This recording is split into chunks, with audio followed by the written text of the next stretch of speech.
Day 2 years ago, my sister went missing, and in the midst of us looking for her, I found some of the darkest things about her. February 5th is my sister's birthday today, and it was her 21st birthday when this happened. Today she turned 23, I believe, and when I went to go take her out to dinner, get her hair done, just have a good birthday for her 21st birthday as a big sister should, right? On this day, my sister wasn't answering her phone. She wasn't talking to nobody. She just was like in one of those zones where it's I'm dead to the world type shit. So as I'm concerned, I pull up to my mom's house where she stayed, and she basically was crying as soon as I got there. Like, Dad, and me and my big sister do these. My heart is like, what's wrong? What's wrong? What happened? Like that type of time. And she didn't really want to say anything to my mom. So I'm like, what is wrong? So I took her to my car. So I'm like, what are you pregnant? Like, I'm thinking all this stuff. She's like, like she's not, she's crying. She just like not saying words though. So she's like, So I'm like, okay. So I'm like, all right, do I need to take you to the doctors? Like, what's going on? So she's like, no, I don't need to go to the doctor. I'm bleeding. I'm like, so you bleeding down there? So she had panties in her hands, balled up panties in her hands. I'm like, did you have a miscarriage? Like, do I need to take you to the hospital? So she's like, no. So now I'm concerned. Mind you, she got panties in this hand and sage in this hand. Why do you have sage? I don't know. She was going through a frantic. My sister got fried. So she was fried out her mind. You know how you get lost in your thoughts when you fried out your mind?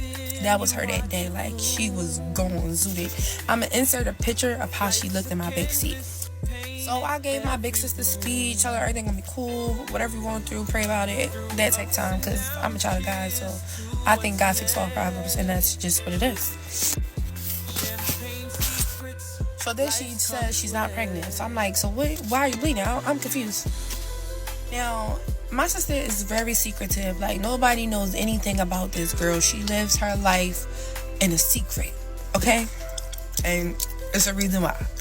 So after I had my speech with her, I'm like, all right, just go in the house, get washed up, and come back. We're going to go to the Dominicans, get your hair blow dried, and we're going to go out to dinner tonight, right? So I was go past. I called my mom, like, is Lee ready? She like, Lee ain't here. So she left.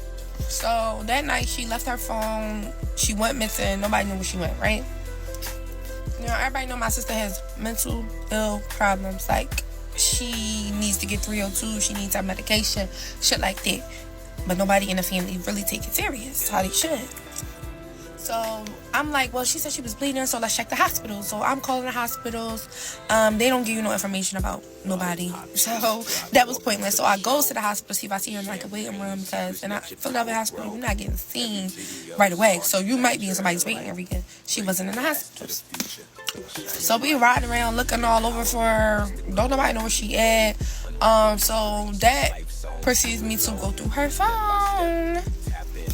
So as a big sister, I'm going through her phone by myself. My mom not around. I'm going through her phone, and I'm like, all right, let me see the last people she was in contact with. Maybe I could call them and see if they spoke to her. So it was this one guy she was in contact with. He was like, oh, no, I haven't seen her in a couple days. Well, I was wrong.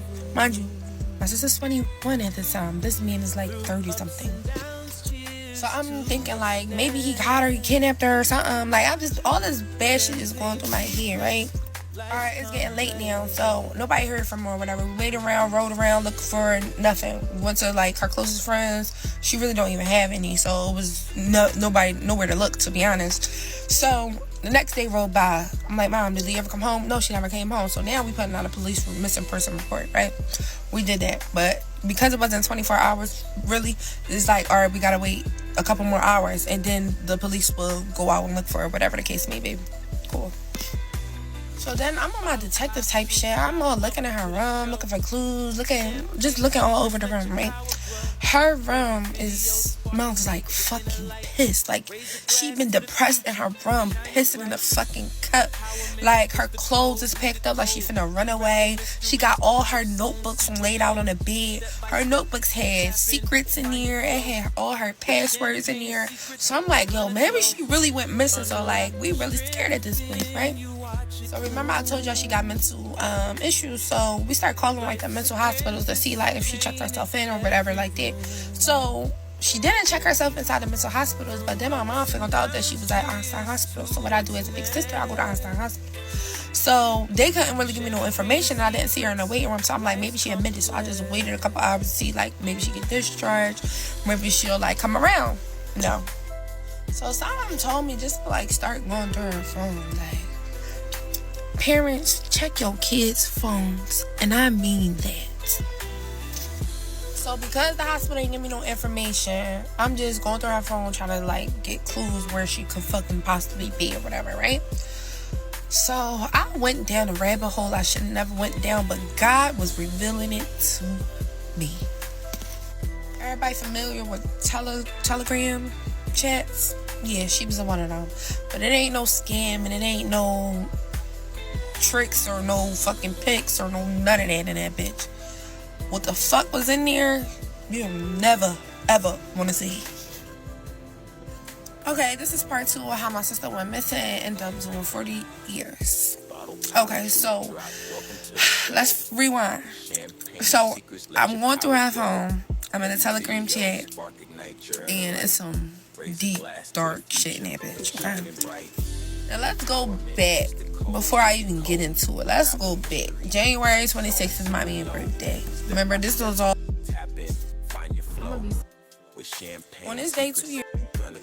Okay, this is part 2 of how my sister went missing and ended up doing 40 years.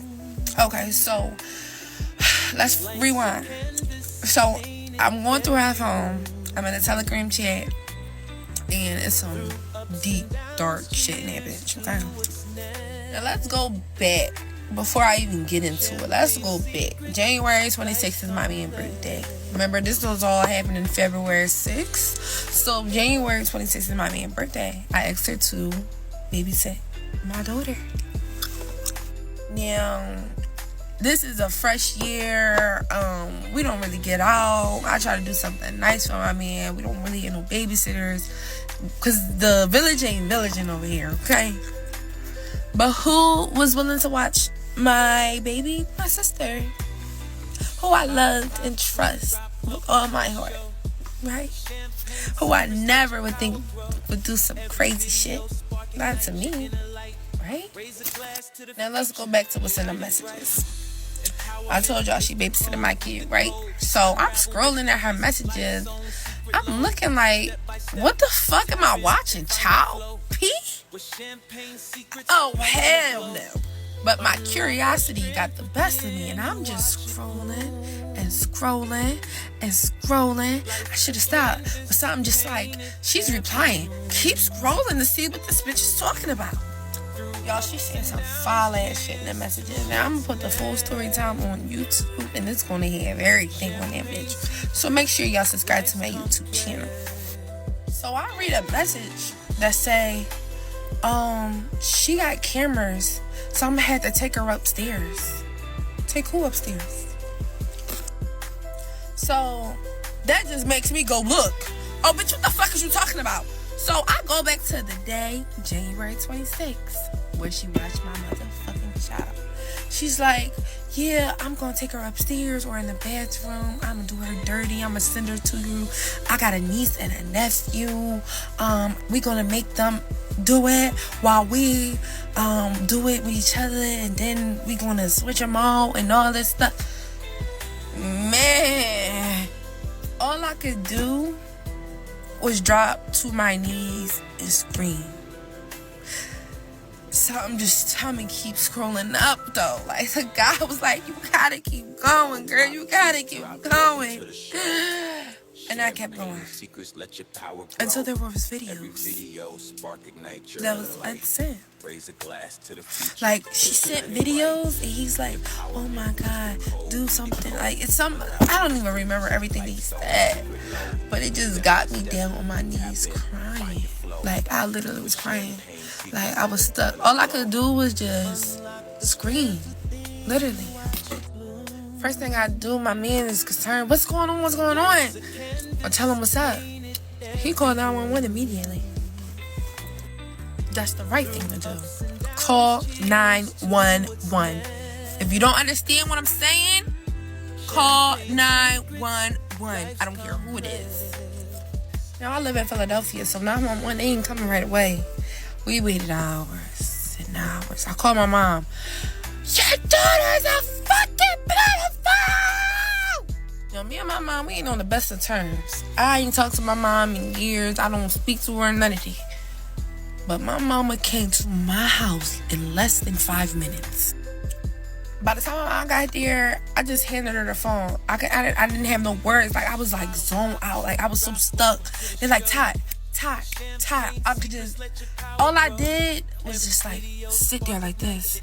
My mom's hugging me. I didn't feel a hug from my mom in so long. She's just like, I'm so sorry. And I'm just stuck, y'all. Like, I'm just zoned out. Like, everything, it's so much shit going through my head. Like, I couldn't even hear people. Like, it's at a point where I silenced everything around me. So we waited for the fucking cops to come. Mind you, this happened at like 5 o'clock. The cops ain't come till like 9 o'clock. But right before they came, I was just done being in my thoughts. I grabbed put it on my motherfucking side, got in my car, put that joint on my chair, and I was just about to drive to my mama's house. I just was going off her. Can't say it, but that's what was going through my head. But soon as I turned out of my garage, the girl who pulls out, the motherfucking cops. Oh, the Lord was the cops that day, because they saved me and they saved her. I'm telling you, for me and my big dad, I got 2 phones at this time, so I'm showing them all the stuff that I screen recorded off her phone. That I'm videotaped off of the phone that she had. I just was like, I couldn't explain what the fuck she done. I just had to show them for myself. Like, this is what she did. They're like, come down. We take this very serious. Come down to the police station. So I had to go down to DHS. And I'm telling you, they had me sitting there for hours. I'm like, are you gonna get her? She's gonna get away. She's a runaway. She's gonna get away. Are you gonna go get her or what? Because if it was up to me, she wasn't making it back. They're like, yeah, we just gotta get some evidence. We just gotta get a little bit more before we just pick her up and grab her. Now, so they asked me all these questions. They showed them the phone. They gotta leak the messages, because Telegram chat is not something that you could just that the cops can just pull messages from. They gotta have warrants and all this type stuff. So this was a long case. Like, so I waited there hours. I'm sleepy. I'm zoned out my mind, y'all. I'm telling y'all, my mind's not there. So they just got me sitting in this fucking cold ass fucking DHS office, and I'm just zoned out. Like, I don't know what the fuck to do at this point. Like, I want revenge. That's like, my heart is boiling because I want revenge, but I'm zoned out because how could somebody that I trusted and loved, that I was literally about to take out the day before to celebrate their 21st birthday, do this to me and mine? How could you? I felt betrayed. I felt like I was in a movie or some shit, y'all. So the cops finally realized where the fuck she was at. She checked herself into a mental facility where the fuck she belonged. Because, bitch, you out your motherfucking rabbit ass minds to do something to mine. But they couldn't arrest her just yet, so they said. They had to wait until the warrant. They had to wait till all this. So she's just inside of a mental facility. The cops don't want us to tell her that we know what she did, because they don't want her to try to run away from the facility and stuff like that. So she just in there thinking like she get 302. She's like calling family members saying that she need this and she need this from the house, and family already know, bitch, you fucked up. So nobody's really like catering to her needs. Like, nah, bitch, you dead to the family at this point, right? TikTok, she SA'd my daughter, my 1-year-old daughter. So eventually they scoop her up and they take her downtown, because that's where the Fizz is at. They take her downtown. She's just sitting there. So one day I get a call like, I'm sorry for what I done. This is blatant. I'm sorry for what I done. No crying, no tears, no, like, she didn't have no feelings about it. Like, she wasn't really sorry. Like, it's like, she ain't sorry. She's saying that because the social worker right there, but she ain't fucking sorry. That's how I realized she was very, very sick in the fucking head.